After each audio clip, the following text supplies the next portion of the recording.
Hello, and welcome back to episode 5 of Taking My Small Business Journey Seriously.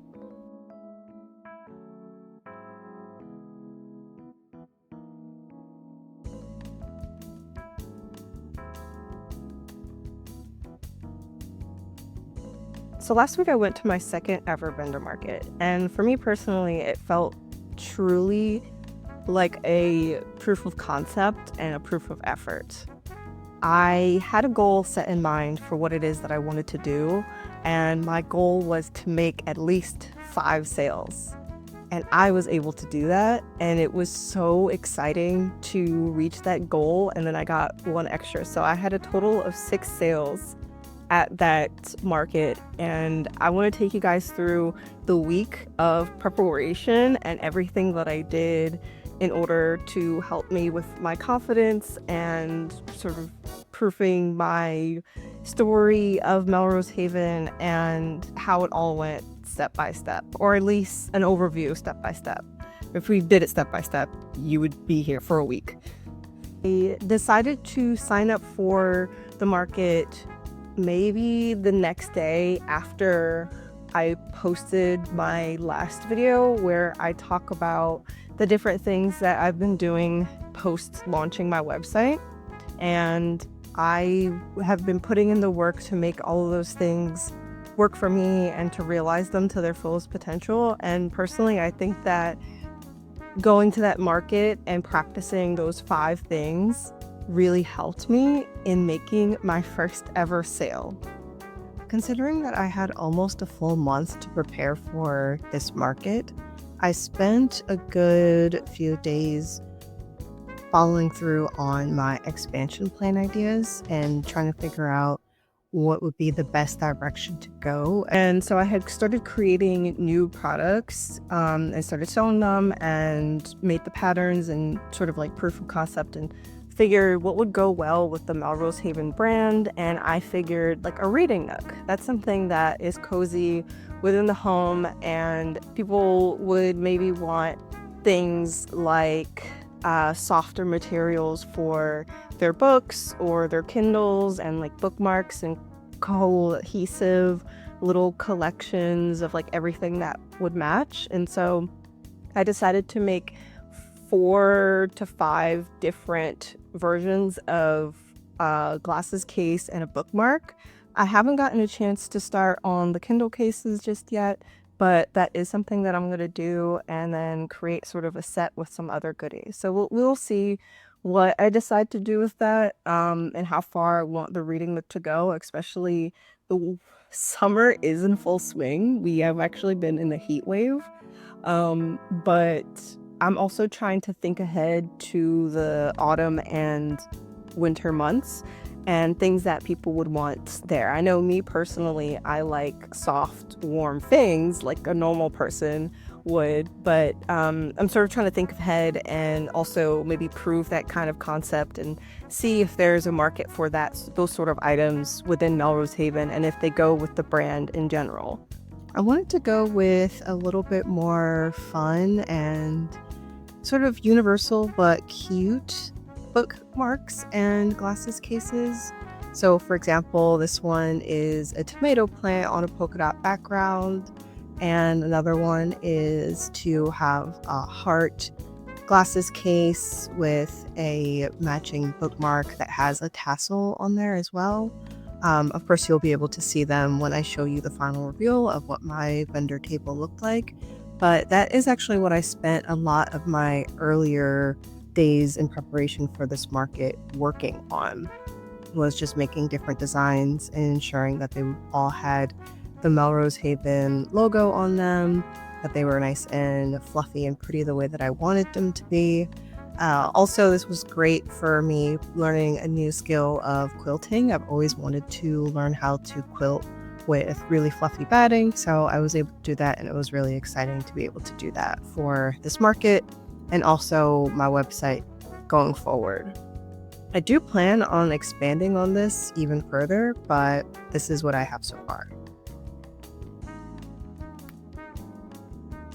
Okay, so without further ado, let's get into how I prepared and everything that I did during the week leading up to my second vendor market.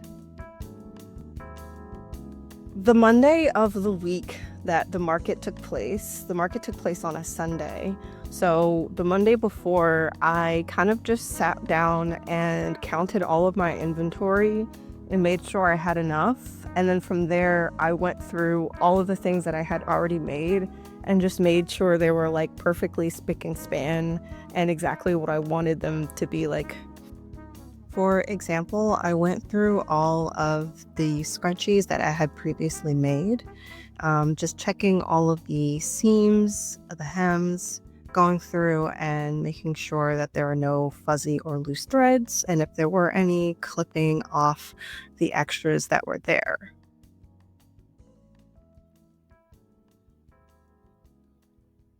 Then I went ahead and put on the hanging tabs. I have actually stamped the handmade ink on the front and the back, one using a floral design, and stapling those on so they can hang onto my pegboard for display. Also making sure to fluff them up so they're nice and pretty and presentable. This is actually a lesson that I had learned from my first market, where I just had essentially only 4 colors. It was white, pink, and blue, and like wooden color. And so it didn't really pop in any significant way. If you go back to my episode 2, you can see what the table looked like, and I'll show it here. But I didn't have much color, so there wasn't many things that would draw the eye to different things because it kind of all just blended in together. And you can see what I'm talking about, especially as you take a step back, it kind of all becomes exactly the same color. What I did instead was sit down and try to figure out color schemes and how I wanted everything to be set up. And I just made a sketch of how I would want my table and different colors that I could bring in. So I looked to my own bedroom for inspiration and ended up following a color scheme relatively close to my jewelry and scrunchie display. For the market, I did the same thing I did with the scrunchies and made sure that there were no loose threads or extra markings on my tote bags, headbands, and aprons, just making sure that they all were nice and fluffy and clean of lint, and putting the proper signage and tags on all of them to make sure that they were ready to go. From there, I put them in secure storage containers so that nothing else could get on them, and so I made sure that they were all safe in the same place and ready for the day of the market. So on Tuesday, I essentially did the same thing as on Monday, except for making sure that the tags that I had got shipped in were on everything and nicely placed. Like, for example, this is me making the last of my tote bags and making sure that my label is nicely placed in the center on the back. Because although I do like the idea of branding, I don't want the branding to be smack dab right in the front of the bag, because I feel like that messes with the aesthetics just a little bit too much for what I'm going for Melrose Haven. So on Wednesday, the week of the market, I went to go search for a table. Now, prior to this, again, I had a month in advance, but I was just so focused on like making inventory and things like that, and making sure I had product and making sure that the colors matched, and I was putting both of my machines to work, my embroidery and my sewing machines to work. And so I went on a hunt for a collapsible table. Now, these tables online range from like $70 up to $125. And I didn't really want to spend that money because I had already paid for all of the materials of the new products that I was making, and I had already paid for the vendor. And I knew that I was going to need other things going up, so I was trying to figure out different ways that I could save money leading up to the actual date in any way that I could, because I didn't want to be too far into the red and need to put more pressure on myself to like sell or like haggle with people or whatever. So I wanted to make sure that I had a table. And I remember that a friend of mine had a table, a collapsible table that they weren't using anymore. So I went and I got that table, and it was so abandoned and it was so like neglected, and it needed a lot of cleaning. So I spent a lot of my Wednesday cleaning this table. It was covered in spiders. I'm guessing because of the little holes that are in the bottom of the table, like the manufacturer like has a bunch of holes in there, I guess, to make the plastic lighter. And a bunch of spiders were like, this is our home, like this is the best neighborhood ever. So I unfortunately had to evict a lot of the spiders. I tried to knock as many of them out without hurting them as possible, but once I got to a certain point, the sun was beating down on my neck. I kind of just got a hose, stuck my finger in there, and sprayed them out. And cleaned it. I scrubbed it. I went all the way around it multiple times to make sure it was perfect and like spick and span the way that I wanted it to be. And I essentially brought it back to life. I even put a little bit of oil on the gears, because some of the gears, the collapsible part, like the metal on metal gears, I had to re-oil them just so they wouldn't like squeak and stick as much. So that's how I spent my Wednesday before the market. So on Thursday, I just spent more time creating product, creating my glasses cases. So what I would do is I would make a bunch of them, and then I would sew up the sides later on. So I would make like 5 and then leave them all, and then I would sew them up. So I didn't do much. I didn't take much pictures either because it was storming. It was literally like trying to storm.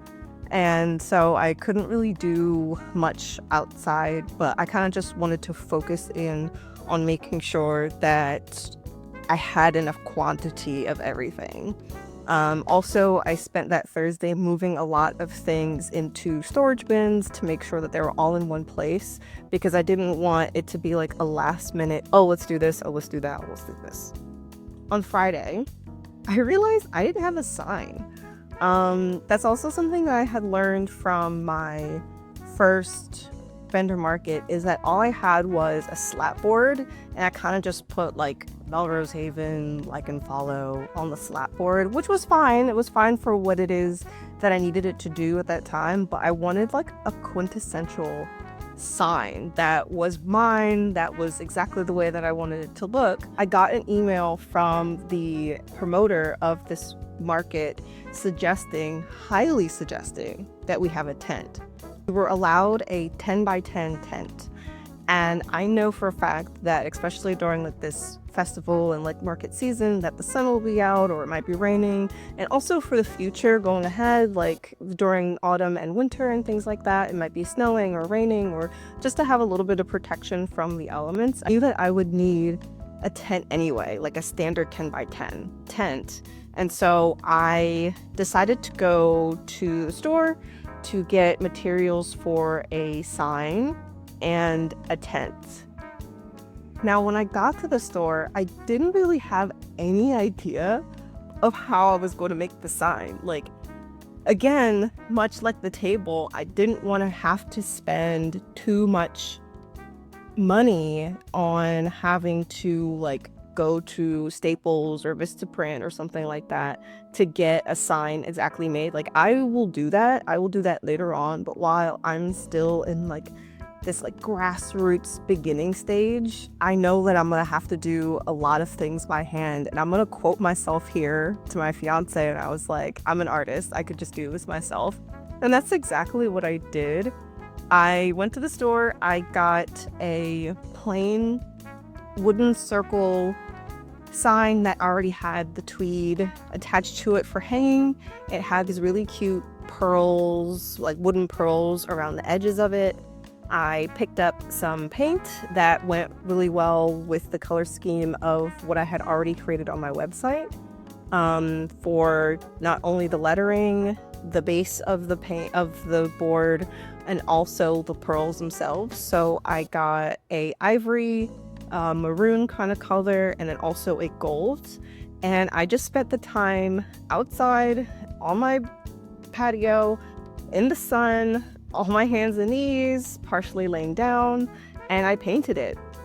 I painted it with the chalk first, and on the bottle it says that it needs about 2 hours to dry. So in the meantime, I had went and made a stencil for my actual lettering. Now, I could have just purchased stenciling from the store, but I knew that the font of the letters would not be what exactly I wanted.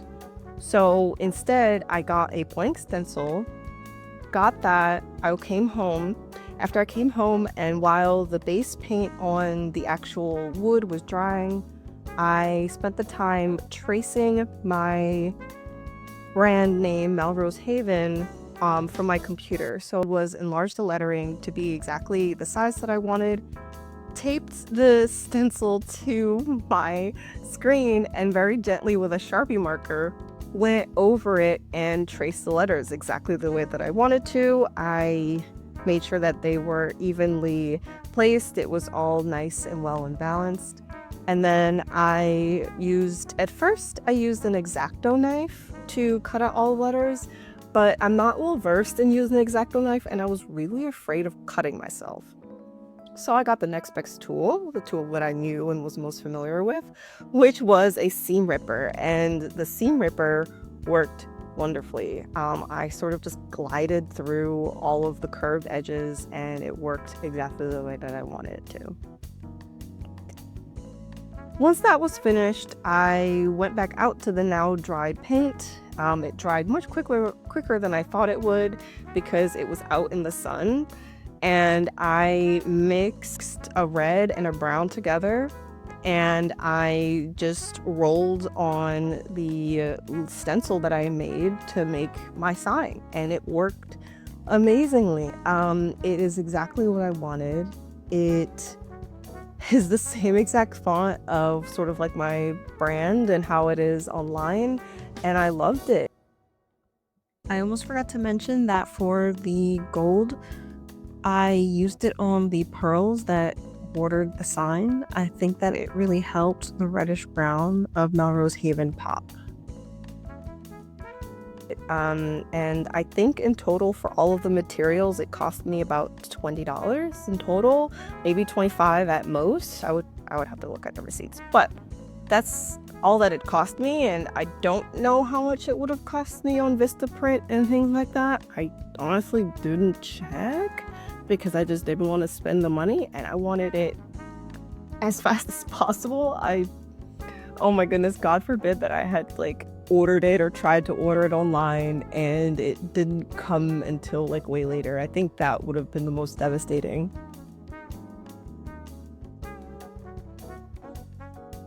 So the rest of my Friday was spent slip stitching my glasses cases, making sure that they were all nice, neat, and tidy, and also making sure that there's the correct number of them, putting them away with the rest of my previously checked and counted inventory to make sure that I was all ready and good for when the vendor market day came. Okay, so the rest of this video is going to be a little different.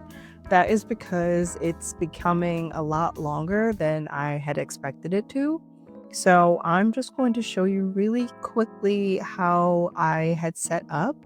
And if you want to see what the actual market was like for me and how I got the 6 sales that I gotten, which I'm very proud of, please join me next time in the next video where I go into more detail about how I made my signs and how I made my display, as well as the very unique experiences that I had at this market.